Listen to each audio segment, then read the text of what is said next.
Shalom, Gabe Greenberg here, Rabbi of Congregation Beth Israel in New Orleans, Louisiana, back with another installment of the Netziv on the weekly Torah portion, looking today at the story of the rainbow, the Keshet Be'anan, that emerges after Noah's flood. The Netziv is bothered and interested in several different phrasings in the verses. He's bothered by the repetition of chapter 9, verse 14, V'haya ba'anani anan ala aretz nirata keshet be'anan, that the rainbow will be seen in the cloud, as opposed to a couple of verses later, V'haita hakeshet be'anan uri'itiha lizkor brit olam, that the rainbow will be seen by God. God will see the rainbow, lizkor brit olam, to remember the covenant. And then also, oddly, the verse continues, Bein Elohim ubein nefesh chaya, that covenant is between God and life on earth. But it's interesting that God is speaking and self-referentially says, Bein Elohim ubein nefesh chaya. So why is God speaking self-referentially? And the Netziv also wants to tie in the blessing that we recite when we see a rainbow today. The central bulk of that blessing, which is, we bless God who is Zocher Habrit, remembers the covenant, V'ne'eman bivrito, and is trustworthy within that covenant. So he tries to connect some of these things, and he does so by introducing an interesting distinction. He says there are two types of rainbows. The first type, in verse 14, V'nirata hakeshet be'anan, that we will see a rainbow in the cloud, Hainu shenirata karega v'nitkasta miyad. It emerges momentarily and it's immediately covered by a cloud. He says that's one type, and that type of rainbow comes in reference to two verses earlier. Lo yikaret kol basar od mimei mabul v'lo ye'od mabul l'shachet haaretz. God says, I won't bring any more floods to destroy humanity.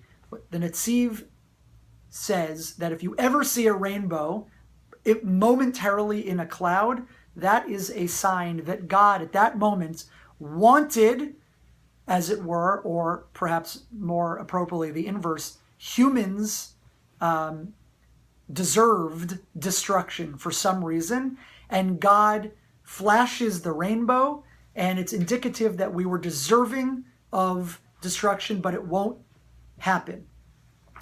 And the second type of rainbow is alluded to in verse 16, or Itiya lizkor brit olam bein Elohim, that is a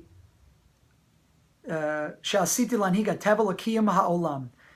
God shows us a rainbow in the sky that lasts. That is representative of the fact that God is active in our world and is still involved in maintaining nature ongoing, going forward. And that the combination of these two things and the inclusion of the final term, Bein Elohim, says the Netziv, is to show us that these two pieces are related to each other, and so too that's what we're saying in the blessing on rainbows. Zocher Habrit v'ne'eman bivrito, God will remember us and not destroy us, and not only won't destroy us, but will maintain part and parcel of humanity and the world as it goes on. He continues on to say that what the blessing of ne'eman bivrito, that God is trustworthy, is related often in rabbinic literature, ne'eman hu l'shalem schar. God is trustworthy, that God will pay up whatever we have earned, and that can take different forms. And predominantly in this case, we're talking about weather and rain livracha v'lo l'klala, that it should be positive. He concludes with one of his footnotes from his sort of the Netziv has a super commentary. This commentary on Torah is called the Ha'emek Davar, but he has a super commentary which he wrote on this work called the Harchav Davar, which he occasionally will go deeper. And he says here that this can be brought to bear on a Gemara in Tractate Ketubot, where the Rav Yoshua ben Levi, this is on Daf Ayin Zayin Amud Bet. Rav Yoshua ben Levi was asked near the end of his life, was a rainbow ever seen while you were living? And the intimation there is that it's apparently known to the rabbis that when there is a tzaddik gamor, a totally pure and righteous person living in the world, then we don't need rainbows as a sign to protect us, because that righteous person is sufficient. So they're asking Rabbi Yeshua ben Levi, was a rainbow seen in your lifetime? It's a way of saying, are you righteous enough?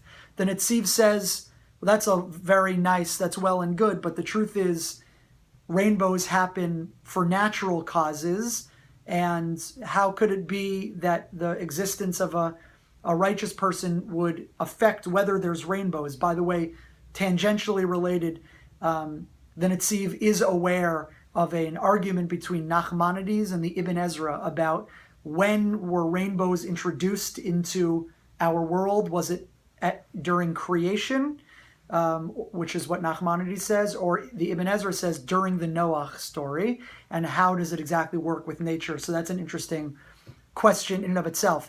But here he assumes that it can't. What does that have to do with there's being a righteous person versus there being rainbows seen? And he wants to solve it according to what he's already said. Namely, it works very well that when there's a righteous person in the world, then certainly we know that God isn't going to destroy us. So that's a reference to the rainbows which appear just for a moment. But when there's no righteous person, then we need both the shortly illuminated rainbows and the ones that persist. So it's a nice sort of sweet way of reconciling the question he has on the Gemara in Ketubot. Very interesting little piece in the Netziv. I wish you a Shabbat